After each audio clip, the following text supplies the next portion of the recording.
Baik, teman-teman sekalian, kembali lagi bersama saya di channel Teorita Family TV.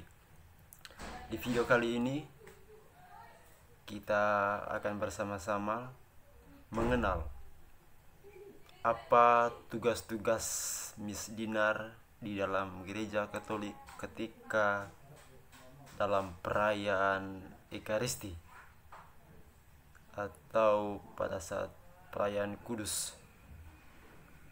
Oleh karena itu, bagi teman-teman yang baru berkunjung ke channel ini, jangan lupa tekan tombol like, komen, dan subscribe. Dan semoga kebaikan teman-teman selalu dilimpahi berkat oleh Tuhan Yesus.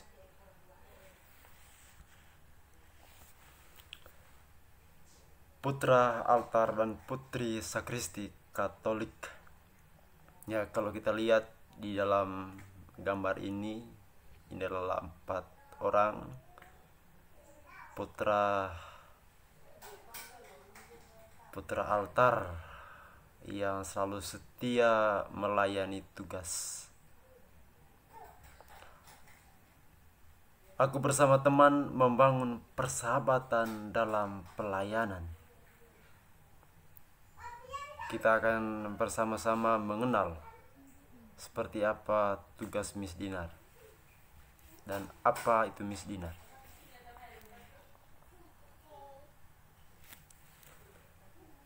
Ini adalah sekelumit tentang Miss Dinar. Miss Dinar berasal dari bahasa Jerman, yakni Messdiener, yang berarti pelayan misa.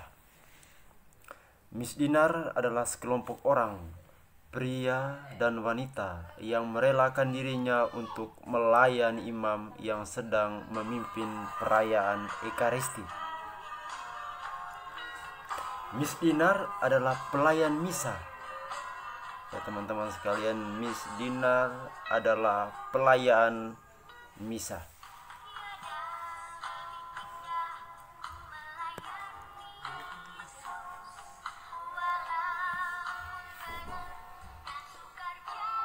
Miss Dinar pelayan altar dan pelayan misa.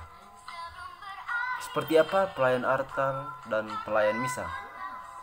Jadi Miss Dinar itu seseorang pelayan, yakni pelayan misa atau perayaan Ekaristi. Dalam praktiknya, Miss Dinar bahkan menjadi pelayan bukan saja dalam misa, tetapi juga dalam berbagai perayaan liturgi dan ibadat yang tidak selalu misa.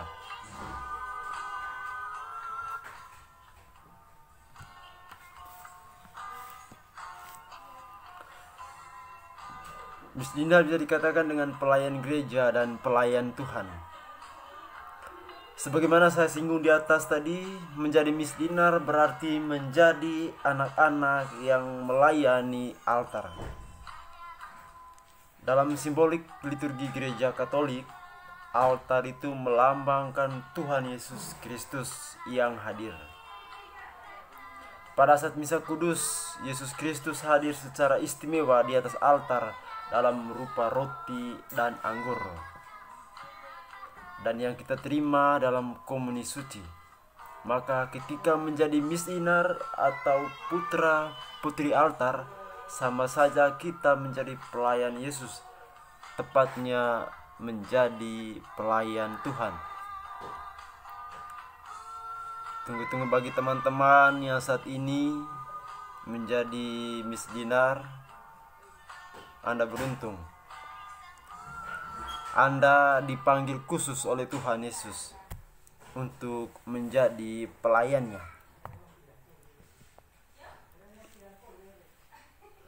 Ini menjadi tugas mulia dan ini menjadi tugas suci ketika Anda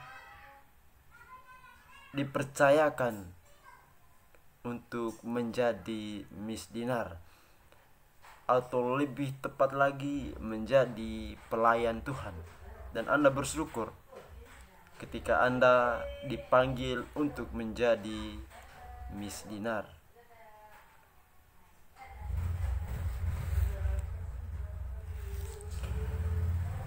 Coba kita lebih mendalam lagi, kita bertolak ke tempat yang lebih dalam tentang Miss Dinar.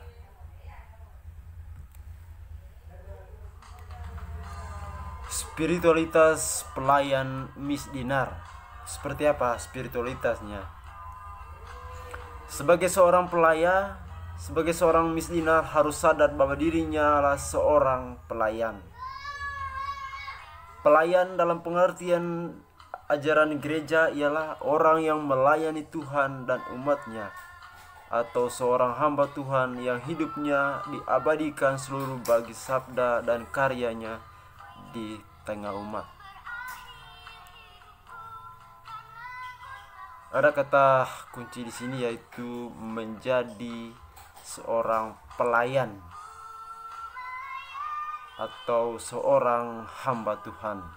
Sungguh-sungguh luar biasa teman-teman sekalian. Dan Anda bersyukur sekali ketika Anda dipercayakan menjadi Miss Dinar. Dan ketika saya juga, ketika waktu SMA, saya sering juga menjadi Miss Dinar.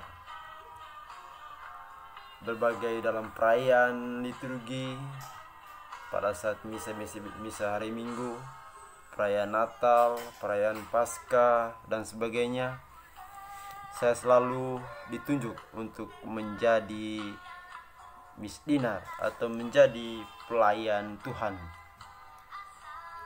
Tentu teman-teman, menjadi Miss Dinar tentu ada konsekuensinya.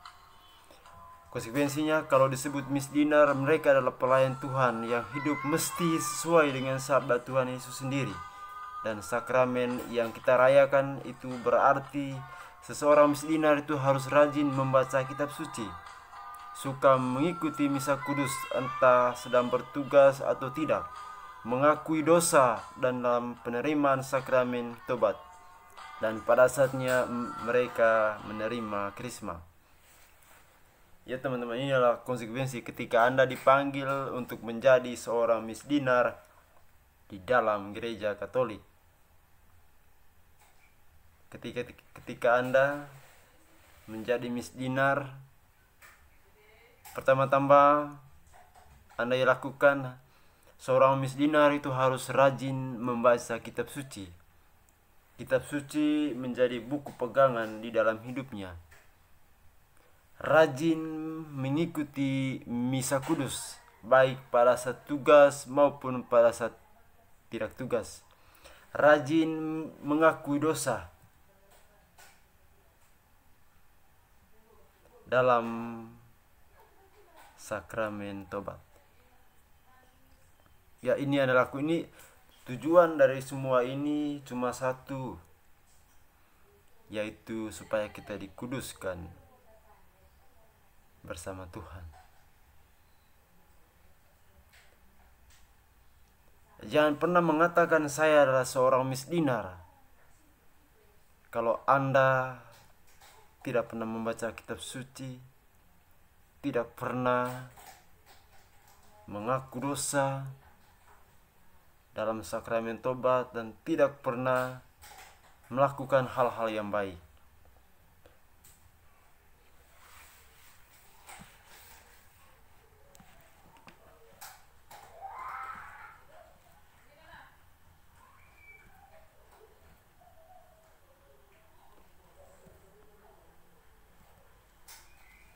Dengan kata lain, seorang Miss Dinar harus sadar siapa dan apa yang dilayani. Ya, seorang Miss Dinar itu harus dia sadari dengan sungguh-sungguh, harus dia menyadari dengan sungguh-sungguh siapa dan apa yang dilayaninya. Ya, kalau dia tidak bisa menyadari ini dengan siapa dan apa yang dia layani, ketika menjadi Miss Dinar sia-sia. Di atas sadarnya saya sebut bahwa kita adalah pelayan altar, tempat yang melambangkan kehadiran Tuhan Yesus di tengah-tengah kita. Jadi yang pertama kita layani adalah Tuhan sendiri. Secara lahiriah atau kelihatan kita melayani imam atau pastor. Barangkali kita tidak suka dengan pastornya galak dan sebagainya, atau mungkin ada alasan lain. Tetapi pertama-tama yang kita lihat adalah di dalam dirinya Yesus yang dihadirkan dalam misa kudus. Baik teman-teman sekalian yang selalu diberkati oleh Tuhan, terutama para misdinar dimanapun Anda berada, tentu ini yang perlu Anda sadari dan ini yang perlu Anda ketahui, siapa dan apa yang dilayani. Bukan melihat pastornya, bukan melihat siapa yang memimpin misa. Apakah pastornya galak? Apa pastornya cuek? Bukan itu. Tetapi pertama-tama kita melihat bahwa kehadiran Tuhan di dalam pastor.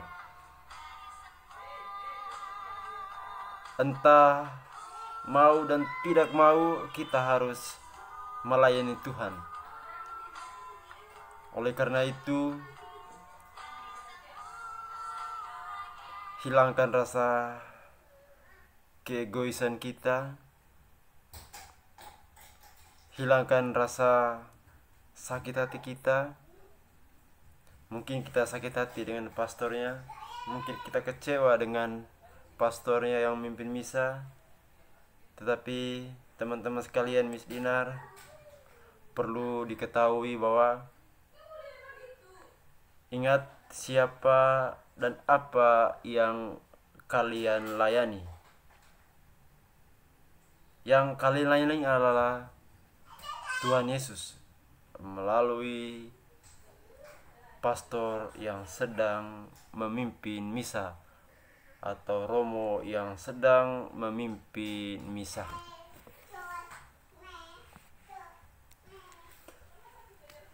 Menjadi seorang misdinar. Bagaimana menjadi seorang misdinar? Apa tugas seorang misdinar di dalam gereja Katolik?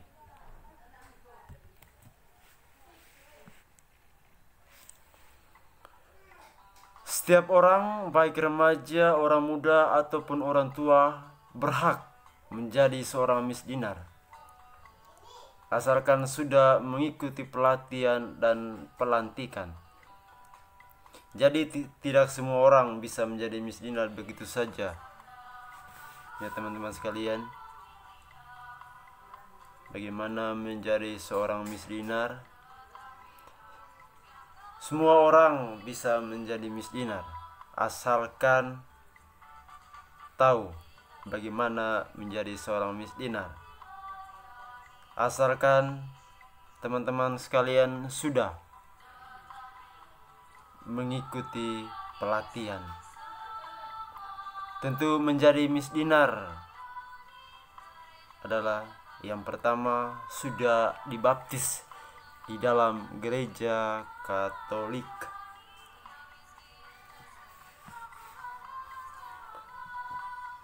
Misdinar juga tidak ada usia yang membatasi orang untuk menjadi misdinar. Hanya saja sangat dianjurkan yang menjadi misdinar adalah mereka yang sudah menerima komuni pertama. Ingat teman-teman sekalian, di dalam gereja Katolik itu tidak ada usia yang membatasi orang untuk menjadi misdinar. Hanya saja sangat dianjurkan yang menjadi misdinar adalah mereka yang sudah menerima komuni pertama di dalam gereja Katolik.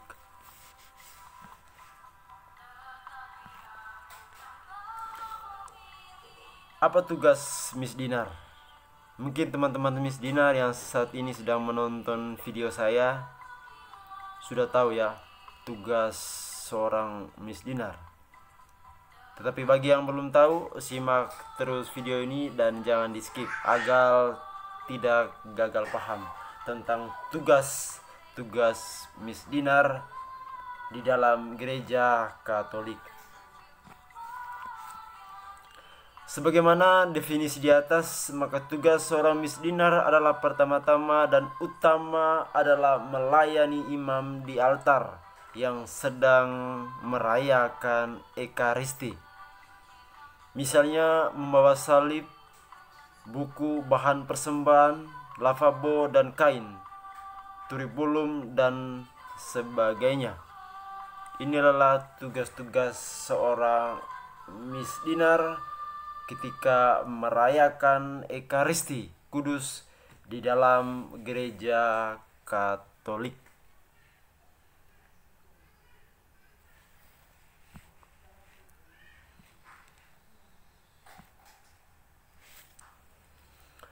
Membantu kelancaran selama mana bakti buku lain yang tidak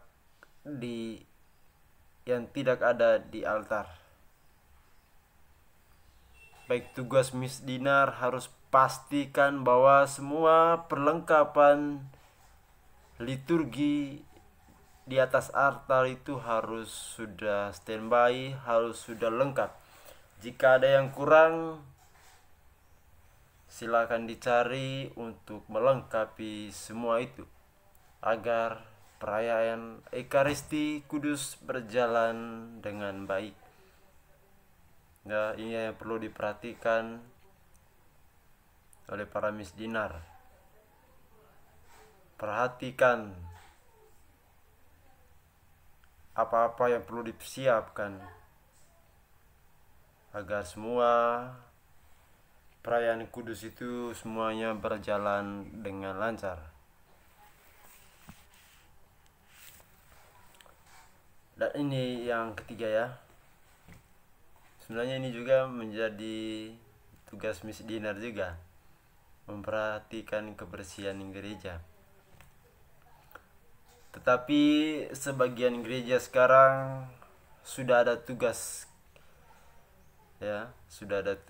khusus yang untuk menjaga kebersihan gereja, sehingga tugas-tugas para misdinar juga bisa dikatakan gimana ya, membantu ya, sehingga untuk kebersihan gereja itu sudah ada petugasnya, sehingga para misdinar juga tidak perlu mengambil bagian. Tetapi di gereja-gereja lain ya, mungkin karena secara finansial juga ya, ini juga menjadi tugas dan tanggung jawab seorang misdinar, yaitu menjaga kebersihan gereja. Yang menjadi pertanyaan bagi kita, mengapa perlu misdinar dalam perayaan Ekaristi di gereja Katolik? Kenapa perlu misdinar? Kenapa perlu misdinar? Kita lihat seperti apa jawabannya. Simak terus video ini.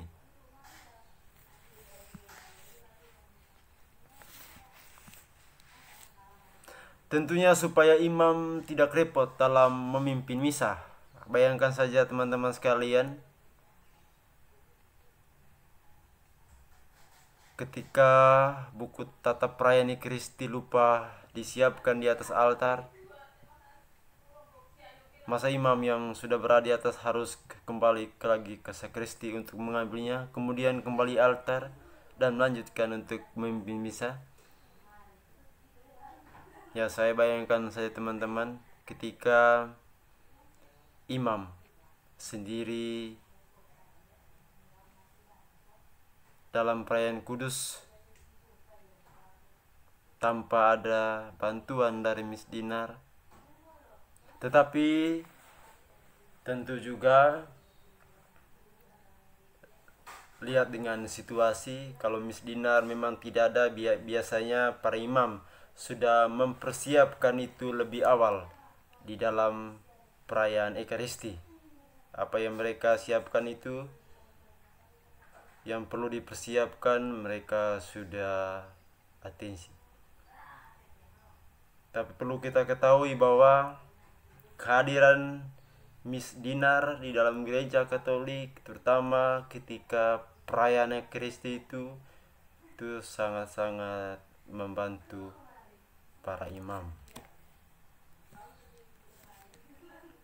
Sesuai dengan tugas misdinar, maka misdinar perlu di setiap paroki.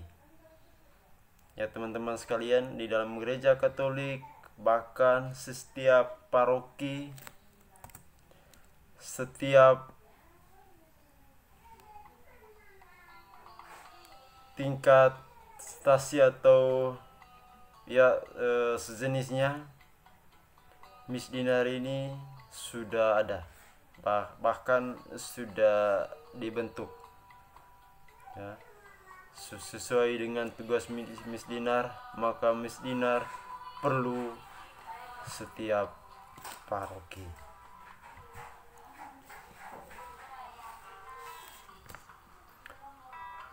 Baik teman-teman sekalian, demikian video saya pada hari ini tentang tugas-tugas misdinar di dalam gereja Katolik. Bagi teman-teman yang baru berkunjung atau sempat menonton video ini, teristimewa para misdinar dimanapun Anda berada. Jangan lupa dukung terus channel ini.